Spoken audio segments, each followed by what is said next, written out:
अगर आपको वीडियो अच्छा लगे तो लाइक करें, शेयर करें और चैनल को सब्सक्राइब करना ना भूलें। वर्क को इजी करें न्यू टूल्स के साथ। यहाँ सभी न्यू गैजेट मिल जाएंगे, एक बार जाके चेक करिए और 10% discount bye discount code and link description में है, ऑर्डर करना ना भूले। रक्त शपथ लेने के बाद सत्यम शिवांश से उसको रिहा करने की गुजारिश करता है।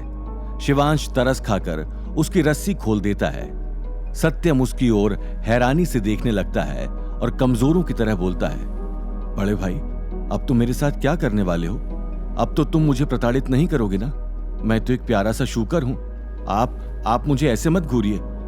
शिवांश मुस्कुराते हुए सत्यम से बोलता है, नहीं, कुछ नहीं, मैं तो बस तुम्हारे शरीर से निकल रही उस सफेद रोशनी को दिलचस्पी के साथ देख रहा था। क्या तुम मुझे इस युद्ध कौशल के बारे में और बता सकते हो? शिवांश अपनी जलती हुई आंखों से सत्यम की ओर देख रहा होता है। सत्यम के पास हंसने के अलावा और कोई चारा नहीं होता है, इसलिए वो मजबूरी के साथ शिवांश से बोलता है, ठीक है, तुम मुझसे किस कौशल के बारे में सीखना चाहते हो? मैं तुम्हें एक और बात बता दूं, मैंने अपनी जिंदगी में बहुत सारे कौशलों के बारे में सीखा है और वो सभी ऐसे कौशल हैं जो सिर्फ राक्षसी जानवर ही सीख सकते हैं।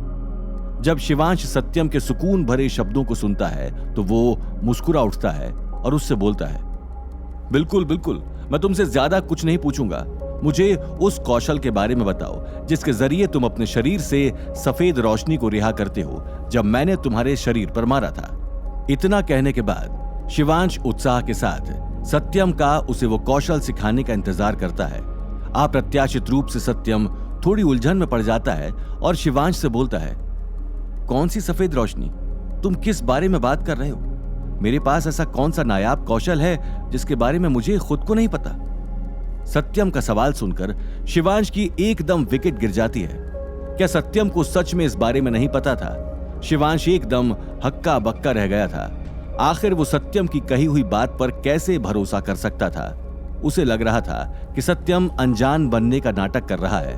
वो बस उससे उस कौशल के बारे में छिपाना चाह रहा था और उसे उसके बारे में सिखाना भी नहीं चाहता था। शिवांश की आंखें एकदम चौड़ी हो जाती हैं। वो अपना हाथ झटकता है और एक ही झटके में उसके हाथ में दिव्य रस्सी का गुच्छा फिर से आ जाता है। वो सत्यम की ओर देखते हुए रस्सी का गुच्छा अपने हाथ में लहराता है। उसके चेहरे की अभिव्यक्ति बहुत ही ज्यादा भयानक लग रही थी। जब सत्यम गौर करता है कि शिवांश उसको डराने और धमकाने की कोशिश कर रहा है तो उसका चेहरा एकदम फक पड़ जाता है। वहीं दूसरी ओर वो अपने मन ही मन काफी ज्यादा उलझन में था। उसे बिल्कुल समझ नहीं आ रहा था कि शिवांश किस बारे में बात कर रहा है। आखिर उसे कैसे नहीं पता था कि उसको मारने पर उसके शरीर में से एक सफेद रोशनी निकलती है और वो सफेद रोशनी उसे मारने पर प्रतिक्रिया भी देती है। उसे ऐसा कुछ भी महसूस नहीं होता था। यह देखकर कि शिवांश उस रस्सी के गुच्छे से उसको फिर से बांधने वाला है, सत्यम फौरन इंद्रजीत के पीछे भाग जाता है। एक भोली सी सूरत बनाकर उससे बोलता है, गुरु, अब आपको मुझे बचाना चाहिए। मुझे बिल्कुल भी समझ नहीं आ रहा कि मेरे पास ऐसा कौन सा युद्ध कौशल है। देखिए शिवांश मुझे सीधे सीधे तौर पर धमकाने की कोशिश कर रहा है। जब शिवांश सुनता है तो उसका चेहरा एकदम काला पड़ जाता है। इंद्रजीत शिवांश की ओर देखता है। उसे पता था कि शिवांश कुछ भी ऐसे ही नहीं बोलता है। वो जब तक उसके बारे में अच्छे से नहीं सोचता हो वो फिर ही कोई दावा करता है। जरूर सत्यम के बारे में कुछ ना कुछ खास तो जरूर होगा, वरना शिवांश इतने पक्के तरीके से ये बात क्यों कहता? इंद्रजीत मुड़ता है और सत्यम की ओर देखता है। उसे कुछ नहीं बोलता है, बल्कि उसे ऐसे ही घूरता रहता है। सत्यम भी थोड़ा उलझन में था। कुछ देर तक बिना हरकत करे वो अपनी जगह पर मूर्ति बना हुआ खड़ा रहता है। तभी अचानक से इंद्रजीत अपना हाथ सत्यम के ऊपर मारता है। उस थप्पड़ की गति इतनी ज्यादा तेज थी कि सत्यम को प्रतिक्रिया देने का मौका भी नहीं मिला। हालांकि सत्यम को ज्यादा दर्द महसूस नहीं होता है, लेकिन उसे ऐसा लगा जैसे कोई बहुत तेज बल उसके शरीर के ऊपर आकर लगा हो। इतना ही नहीं, वो तमाचा इतना तेज था कि सत्यम उड़कर दूर जा गिरता है। तभी कुछ अजीब होता है। एक सफेद रंग की रोशनी अचानक से उसके शरीर पर उभर आती है और शिवांश की आंखें चमक उठती हैं। ये हूबहू वही सफेद रोशनी थी जो शिवांश ने पहली बार देख रखी थी। ये चालाक सत्यम शिवांश को बेवकूफ बनाने की कोशिश कर रहा था। ये नजारा देखकर इंद्रजीत की भौहें भी सिकुड़ जाती हैं। इंद्रजीत की आंखों में एक अजीब भाव प्रकट हो जाता है। किसी को भी नहीं पता था कि वो क्या सोच रहा है। जिस हाथ से उसने सत्यम को मारा था वो अभी भी कांप रहा था। देखा जा सकता था कि सत्यम की शरीर से आई हुई प्रतिक्रिया कितनी ज्यादा तेज थी, उसको इंद्रजीत भी नहीं झेल पाया था। गुरु आप ये क्या कर रहे हैं? आपने अचानक से मुझे क्यों मारा? धूल में लथपथ सत्यम खुद को उठाता है और गहरी गहरी सांसें लेने लगता है। बोलते वक्त भी उसकी सांस फूल रही थी। सत्यम असंतोष के साथ बोलता है, चलो अब देखते हैं गुरु, आपने तो मेरे ऊपर अपना हाथ आजमा ही लिया है। मैंने आपसे पहले ही कह दिया था कि मुझे सफेद रोशनी वाले युद्ध कौशल के बारे में कुछ नहीं पता। जब शिवांश सुनता है तो उसकी आंखों में एक अजीब भाव प्रकट हो जाता है। क्या ऐसा सच में था कि इस शूकर को अपनी इस खासियत के बारे में नहीं पता? तो क्या इस सफेद रोशनी का निकलना कोई युद्ध कौशल नहीं था? अगर ये कोई कौशल नहीं था तो फिर असलियत में ये था क्या? एक लम्हे के लिए शिवांश के दिमाग में उधेड़ बुन चालू हो जाती है। वो इंद्रजीत की ओर देखता है उसके जवाब को सुनने के लिए। वहीं दूसरी ओर इंद्रजीत भी अचंभे में खड़ा हुआ था। काफी देर तक वो बिल्कुल भी हिलता डुलता नहीं है। शिवांश और सत्यम भी उसे हैरानी के साथ देखने लगते हैं। वो दोनों उसके इर्द गिर्द खड़े हो जाते हैं। इंद्रजीत बीच में खड़ा हुआ था। कुछ देर बाद इंद्रजीत अपना मुंह खोलता है और बोलता है, सत्यम। जब सत्यम अपने नाम को सुनता है तो वो फौरन जवाब देता है। फिर वो ऐसे बोलता है कि जैसे उसे कुछ गड़बड़ लग रही हो। आपने मुझे बुलाया गुरु? इंद्रजीत उसे नजरअंदाज कर देता है। वो सत्यम की ओर देखता है और बोलता है, मुझे बिल्कुल उम्मीद नहीं थी कि ईश्वरी बाघिन और तुम्हारी मां तुम्हारे ऊपर इतनी धन दौलत खर्च करने को तैयार हो जाएंगे। उन्होंने ये हरकत कर दी तुम्हारे साथ। उन्होंने अपने लोगों की लाशों को भी जाया नहीं जाने दिया। हाँ, बिल्कुल ठीक, वो ऐसा बिल्कुल कर सकते हैं। हालांकि वो एक औरत है, लेकिन उसकी क्रूर हरकतें किसी आदमी से कम नहीं है। सत्यम और शिवांश दोनों ही इस वक्त सक पकाए हुए थे। उनको बिल्कुल भी अंदाजा नहीं था कि इंद्रजीत किस बारे में बात कर रहा है। शिवांश बेताब होता है और फौरन इंद्रजीत से पूछता है, गुरु, सत्यम के शरीर से निकल रही सफेद रोशनी क्या है? इंद्रजीत शिवांश का सवाल सुनकर अपना सिर हिलाने लगता है। वो उसकी दुविधा को नजरअंदाज नहीं करता है, लेकिन उससे पूछ पड़ता है, क्या तुम्हें याद है कि सत्यम ने सोने से पहले क्या कहा था? कि मेरे ऊपर मार्शल संतों ने हमला किया था, इसी वजह से मेरी मौत हो गई थी। जब सत्यम और शिवांश सुनते हैं तो वो दोनों एक साथ अपना सिर हिलाते हैं, लेकिन वो फिर भी इस बात का ताल्लुक नहीं समझ पाते हैं। इंद्रजीत आगे बोलना जारी रखता है। सत्यम ने यह भी कहा था कि उन मार्शल संत योद्धाओं में से 2 की मैंने जान भी ले ली थी। जब मैंने सत्यम के शरीर पर सफेद रोशनी को चमकते हुए देखा तो मुझे याद आया, जिन मार्शल संतों को मैंने मारा था वो किस तरीके के राक्षसी जानवर थे। क्या? इस बार शिवांश पहले सवाल पूछ लेता है। वो युद्ध बहुत ही महान और ऊंचे स्तर के योद्धाओं के बीच में हुआ था, जो कि राक्षसों की प्रजाति के थे, लेकिन फिर भी उस युद्ध की प्रजाति के बारे में बिल्कुल भी कहीं भी जिक्र नहीं किया गया था। अगर तार्किक तौर पर बोला जाए तो वो इस तरीके के घमासान युद्ध के बारे में इतिहास के पन्नों में जरूर लिखा जाना चाहिए, लेकिन बचपन से आज तक शिवांश ने कभी भी इस युद्ध के बारे में नहीं सुना था और अब उसका दिल इसके बारे में जानने के लिए मचल रहा था। इंद्रजीत अपना सिर हिलाता है और बोलता है, एक को चरणहीन पवित्र बैल कहा जाता है और दूसरे को ज्वलंत हरा फीनिक्स। पवित्र बैल दूसरे स्तर का मार्शल संत है और हरा फीनिक्स तीसरे स्तर का मार्शल संत। ये बोलते बोलते इंद्रजीत काफी उदासीन हो जाता है। इस वक्त शिवांश और सत्यम खड़े हुए कांप रहे थे। हालांकि इंद्रजीत के पास इस वक्त मार्शल संत के बराबर ताकत नहीं थी, लेकिन उसके बोलने के तरीके में इतना रूखापन था जिसकी वजह से उन दोनों को ऐसा लग रहा था जैसे उन्हें किसी बर्फ की गुफा में धकेल दिया हो। ऐसा लग रहा था कि वो दोनों फिर से वहां से वापस नहीं आ पाएंगे। शिवांश को पता ही नहीं चला कि कब वो गहरी सांसें लेने लगा और उसका पूरा शरीर पसीने में तरबतर हो जाता है। वो इंद्रजीत की ओर डर और प्रशंसा दोनों भाव से देख रहा था। इस बात से फर्क नहीं पड़ता इंद्रजीत एक अच्छा इंसान था या फिर बुरा, लेकिन जिस स्तर की उसकी ताकत है, शिवांश के लिए वो स्तर बहुत ही ज्यादा पूजनीय था। सत्यम और शिवांश कुछ भी नहीं बोलते हैं।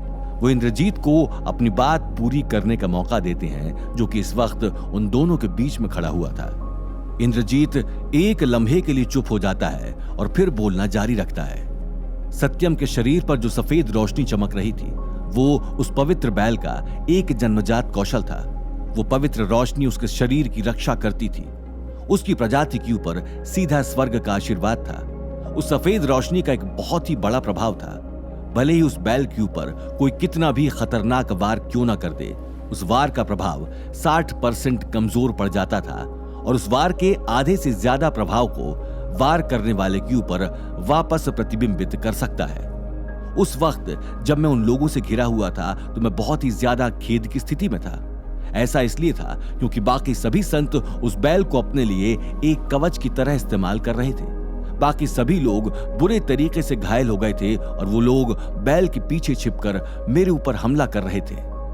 यहां तक बोलने के बाद इंद्रजीत के मूड में उतार चढ़ाव साफ साफ झलक रहा था। देखा जा सकता था कि वो उस वक्त उन लोगों से कितना ज्यादा असंतुष्ट रहा होगा। इंद्रजीत एक पल के लिए रुकता है और फिर आगे बोलना जारी रखता है। मैं लड़ाई के अंत में भी काफी ज्यादा गुस्से में था। मैंने उन लोगों को मेरे ऊपर हमला करने के लिए मजबूर किया था।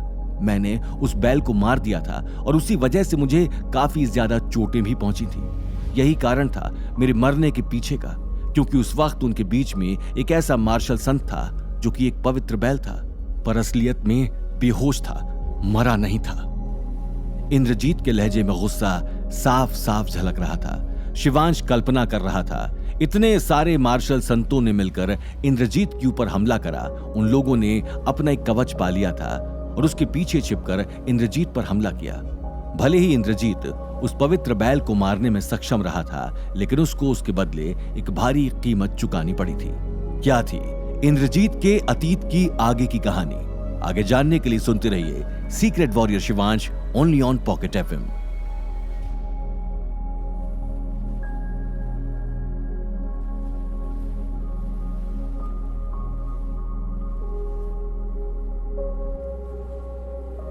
अपनी बात पूरी करने के बाद इंद्रजीत अपनी जगह पर बिना कुछ कहे फिर खड़ा हो जाता है।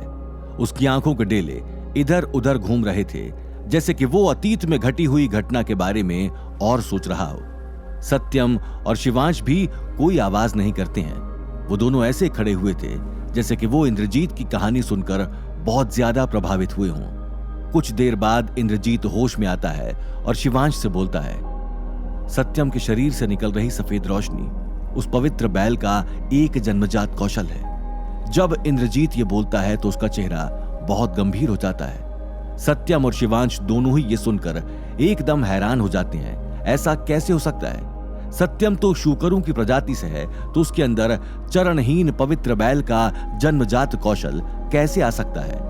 खुद सत्यम का चेहरा भी इस वक्त सफेद पड़ा हुआ था, क्योंकि उसे खुद नहीं पता था कि उसके पास इतना खास कौशल है।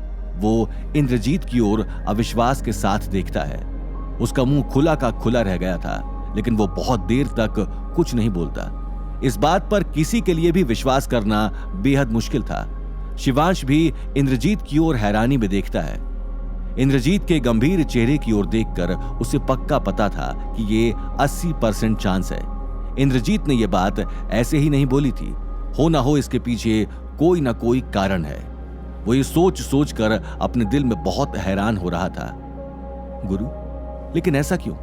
इस शूकर के पास एक पवित्र बैल का कौशल कैसे हो सकता है? ये दोनों एक जाति से तो नहीं है ना? शिवांश जल्दबाजी में पूछता है। सत्यम भी उसकी बात पर अपना सिर हिला देता है। वो भी जानना चाहता था कि उसके पास ये कला कैसे आई, क्योंकि वो भी इसके ऊपर विश्वास नहीं कर पा रहा था। इंद्रजीत अपना सिर हिलाता है। वो कुछ देर के लिए सोचता है और फिर बोलता है, इसलिए मैंने कहा था कि तुम्हारी माँ और तुम्हारी आंटी ने तुम्हारे ऊपर बहुत खर्चा किया है। आप कहना क्या चाहते हैं? शिवांश ने फौरन उसकी बात को काटते हुए कहा, जब युद्ध खत्म हुआ था तो मुझे मार दिया गया था। मैं गंभीर तरीके से घायल हो गया था और मेरा दिमाग ठिकाने पर नहीं था।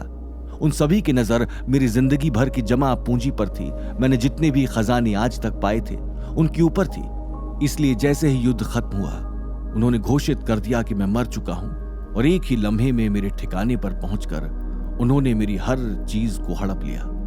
इंद्रजीत जब ये सब बोलता है तो उसका लहजा बहुत ही शांत था, इसलिए पता नहीं चल पा रहा था कि इस वक्त वो खुश है या गुस्से में। इंद्रजीत अपनी बात कहना जारी रखता है और उसी समय वो अपनी नजर सत्यम की ओर घुमा देता है। उन सबको लगा शायद मैं मर गया हूं, लेकिन असलियत में मैं बेहोशी की हालत में था। मेरी आंखें खुली हुई थी और मुझे उस वक्त की कुछ तस्वीरें याद हैं। शिवांश की बोलती बंद हो गई। ये मार्शल संत योद्धा सच में बहुत खतरनाक था। इंद्रजीत आगे बोलता है, दिति और सत्यम की आंटी सबसे पहले मेरे घर में खजाने को ढूंढते हुए आए थे। युद्ध खत्म होते ही उन दोनों ने पवित्र बैल और फीनिक्स की लाश और जंग के मैदान में बहे उनके खून को इकट्ठा करके। इंद्रजीत फिर रुक जाता है। इस बात को कहने में कोई बढ़ाई नहीं होगी कि पवित्र बैल और दहकने वाले फीनिक्स बाकी सभी मार्शल संत योद्धाओं को बचाते हुए मर गए थे, लेकिन उनकी मौत के बाद उनकी लाश किसी काम की नहीं थी। वो पेड़ पर से गिरे हुए बंदरों की तरह पड़े हुए थे। युद्ध खत्म होने के बाद किसी ने भी उनके ऊपर ध्यान नहीं दिया, लेकिन दिति और ईश्वरी बाघिन दोनों ही अच्छे शख्स नहीं थे। उन दोनों का दिल सच में लोहे का बना हुआ था। उन्होंने इन दोनों मार्शल संतों की लाशों को रख लिया था क्योंकि वो चाहते थे कि वो भविष्य में उनकी लाशों से कोई बड़ा सौभाग्य पा सके। इंद्रजीत एक गहरी सांस लेता है और आगे बोलता है, मुझे नहीं पता कि उसके बाद क्या हुआ, लेकिन जहां तक मुझे उम्मीद है दिति ने जरूर उस पवित्र बैल की लाश का इस्तेमाल किया होगा। उसके बाद जब सत्यम उस कोकून में तब्दील होकर दोबारा पैदा हुआ तो उस पवित्र बैल के रक्त का सार एक खुफिया तकनीक के जरिए उस बड़े से कोकून में जाकर मिल गया। इसका मतलब यह है कि उस बैल की शक्तियों का कुछ हिस्सा सत्यम के पास आ गया है। दिति ने किसी ना किसी तरीके से सत्यम को उस बैल के जन्मजात कौशल को देने के लिए सोचा होगा, और अब ऐसा लग रहा है कि दिति ने सच में ऐसा ही किया था। यह देखा जा सकता था कि इंद्रजीत दिति की हरकत से काफी प्रभावित हुआ था। सत्यम की आंखों में भी आंसू भर आते हैं। उसकी मां ने उसका दिल छू लिया था। शिवांश को सत्यम और उसकी मां के बीच के गहरे लगाव में कोई दिलचस्पी नहीं थी। इंद्रजीत की बात सुनने के बाद हैरत के साथ साथ उसके मन में पछतावे का भी एक भाव था। शिवांश को अब समझ में आ गया था कि यह सब सत्यम को उसकी मां द्वारा दिया गया था। उसको किस्मत से पुनर्जन्म के बाद इतना अच्छा भाग्य मिला था। शिवांश को इस वक्त उसकी शक्तियों से बहुत जलन हो रही थी। एक बार के लिए वो सोच रहा था कि उस कौशल को उससे सीखेगा, लेकिन अब उसे समझ में आ गया था कि दुनिया का सबसे शक्तिशाली शख्स बनने के लिए उसको खुद पर ही निर्भर रहना पड़ेगा। शिवांश जैसे तैसे खुद को संभालता है और इस मामले के बारे में बिल्कुल भूल जाता है। थोड़ी ही देर में उसके दिल में जितने भी उदास ख्याल थे वो भी गायब हो जाते हैं। सत्यम भी एक बहुत ही सीधा और सरल शख्स था। कुछ देर अपनी आंखों में आंसुओं को टिमटिमाने के बाद वो भी अपनी भावुकता पर काबू पाता है और रोता नहीं है। शिवांश खिड़की के बाहर के नजारे के ऊपर अपनी नजर डालता है। सुबह सुबह की उधम के बाद अब आसमान एकदम साफ था। वो जल्दी उठ गया था और अब बाकी शिक्षकों की बात करने की आवाज सुनाई दे रही थी।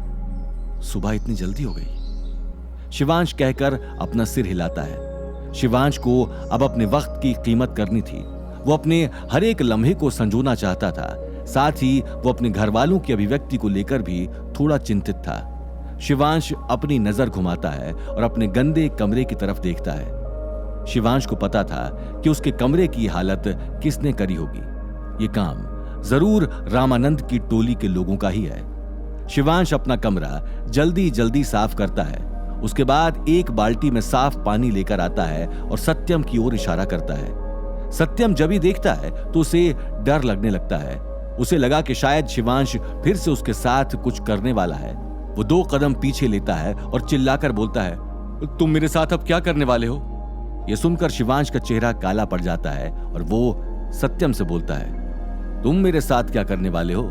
ज्यादा बकवास मत करो और इधर आओ। तुम कितने ज्यादा गंदे हो रहे हो। मैं ऐसे तुम्हें बाहर लेकर नहीं जाऊंगा, इसलिए खुद को जल्दी से यहां आकर साफ करवाओ।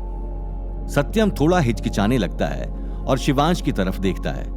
उसने कभी नहीं सोचा था कि शिवांश असलियत में उसको साफ करेगा, इसलिए वो इंद्रजीत की ओर देखता है और उसके सुझाव का इंतजार करता है। इंद्रजीत उसे देखकर अपना सिर हिलाता है और उसे आगे जाने के लिए कहता है। एक बड़े भाई का कहना मानने के बाद सत्यम धीरे धीरे शिवांश की तरफ आता है। शिवांश फौरन उससे बोलता है, क्या तुम थोड़ा जल्दी करोगे, वरना ये काम तुम खुद कर लेना। इतना बोलकर शिवांश अपने हाथ में पकड़े हुए तौलियों को फेंकने वाला ही होता है। सत्यम ये देखकर अपनी गति बढ़ा देता है और पानी की बाल्टी के अंदर कूद जाता है और शिवांश के पास चला जाता है। शिवांश गुस्से से सत्यम के पूरे शरीर को रगड़ने लगता है। सत्यम को थोड़ी तकलीफ हो रही थी, लेकिन वो शिवांश से कुछ नहीं कह सकता था, इसलिए वो बस चुपचाप उसको झेलता रहता है। कुछ देर के बाद बाल्टी का पानी एकदम काला पड़ जाता है। शिवांश के हाथ में जो तौलिया था वो भी गंदगी में एकदम लथपथ हो गई थी। शिवांश की बोलती बंद हो जाती है। देखा जा सकता था कि सत्यम कितना ज्यादा गंदा था। अपने शरीर से पूरी गंदगी निकलवाने के बाद सत्यम उस बाल्टी से निकल जाता है। उसका शरीर अब एकदम साफ था। शिवांश उसको तौलिया देता है और वो अपने बदन पर से पानी को पोंछ लेता है। सत्यम पहले की तरह सुंदर हो जाता है जब उसे पहली बार शिवांश ने देखा था। शिवांश सत्यम को ऊपर से नीचे तक देखता है और फिर बोलता है, नहीं, तुम्हारा बदन कुछ ज्यादा ही खूबसूरत है। तुम्हें तो कोई भी बार बार पलट पलट कर देखेगा। तुम एक साधारण शूकर नहीं हो, इसलिए जब तुम बाहर जाओगे तो तुम्हारे ऊपर बहुत लोगों का ध्यान आएगा। सत्यम बोलता है, तो फिर तुम क्या चाहते हो? मुझे क्या करना चाहिए? क्या सुंदर दिखना गलत है? सच में? ये कहते वक्त सत्यम की आवाज में बहुत गर्व था। शिवांश सत्यम की तरफ देखता है और बोलता है, इधर आओ। तुम क्या करने वाले हो? इधर आओ, मैंने कहा ना। शिवांश सत्यम को अपने पास बुलाता है। सत्यम नाखुश होकर उसके पास जाता है। हालांकि उसका चेहरा सतर्कता से भरा हुआ था। शिवांश मुड़ता है और एक छोटे से डिब्बे के अंदर से कुछ ढूंढने लगता है। कुछ देर बाद शिवांश उसके अंदर से एक बच्चे के कपड़े निकालता है। वो उनको सत्यम के ऊपर फेंक देता है और बोलता है, इन्हें पहन लो। सत्यम का चेहरा आशंकाओं से भरा हुआ था। जब वो शिवांश को उसके ऊपर कपड़े फेंकते हुए देखता है तो वो पीछे उछल जाता है और उसके ऊपर चिल्ला पड़ता है, नहीं नहीं नहीं, मैं इतने गंदे कपड़े कैसे पहन सकता हूँ? आखिर मैं अपने अंदर के राक्षसी जानवर को कैसे कपड़े पहनने दे सकता हूँ? ये सब थोड़ा अजीब है। बिल्कुल नहीं, तुम्हें ये कपड़े पहनने ही पड़ेंगे। जब तुम बाहर मेरे साथ जाओगे तो तुम मेरे पालतू जानवर बनकर जा सकते हो। तुम्हें बोलने की बिल्कुल भी इजाजत नहीं है, वरना तुम दूसरों को डरा दोगे। अब जल्दी करो और इन्हें पहन लो। शिवांश सत्यम को सीधे सीधे बोल देता है। सत्यम वहां से मुड़कर भागना चाहता था। शिवांश अपना हाथ आगे बढ़ाता है और उसकी पूंछ को पकड़ लेता है और अपने पास खींच लेता है। ज्यादा नाटक मत दिखाओ और इसे अपने आप ही पहन लो। बिल्कुल भी नहीं, ये मेरे खुर हैं, मैं इन पर कपड़े कैसे पहन सकता हूं? ठीक है, अब मुझे ही तुम्हारी मदद करनी होगी। शिवांश सत्यम को जबरदस्ती अपने हाथों से ही कपड़े पहना देता है। वो उसके गले में एक पट्टा डाल देता है और उस पट्टे से एक रस्सी को बांध देता है।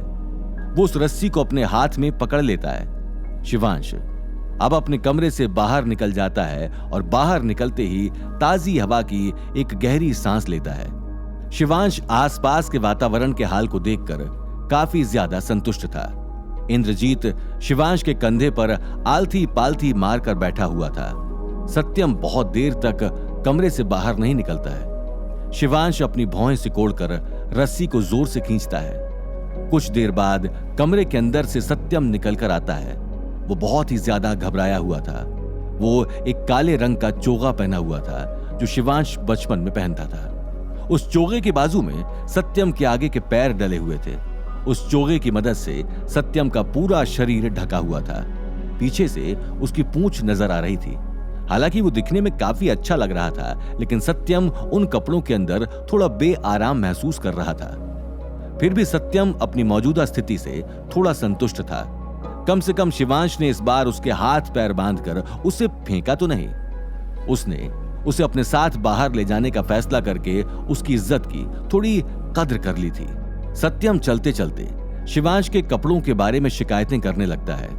शिवांश ऐसे दिखाता है कि जैसे वो उसकी बात सुन ही नहीं रहा। सत्यम को पता था कि उसकी शिकायतों का कोई काम नहीं है, लेकिन वो ये सब बस शिवांश को चिढ़ाने के लिए कर रहा था, क्योंकि शिवांश को चिढ़ाने से उसको खुशी मिलती थी।